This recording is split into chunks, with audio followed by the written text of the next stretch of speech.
Kementerian Pertahanan Rusia merilis rekaman aksi drone Lancet saat menghancurkan salah satu alat tempur militer Ukraina.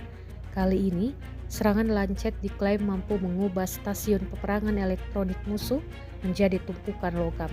Rekamannya beredar di Telegram pada Minggu 14 Juli 2024.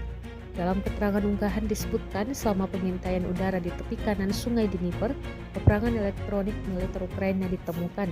Targetnya dihancurkan oleh serangan langsung dari amunisi Lancet yang berkeliaran. Beruntung pasukan di sekitarnya dapat selamat.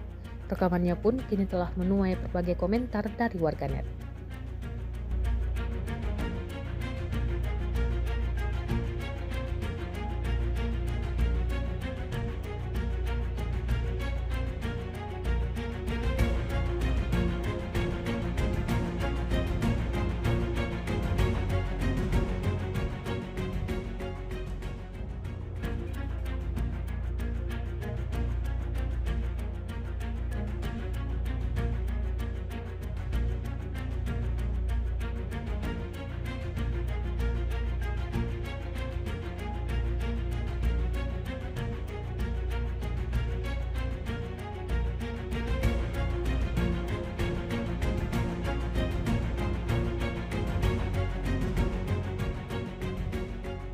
Download Tribun X sekarang, menghadirkan lokal menjadi Indonesia.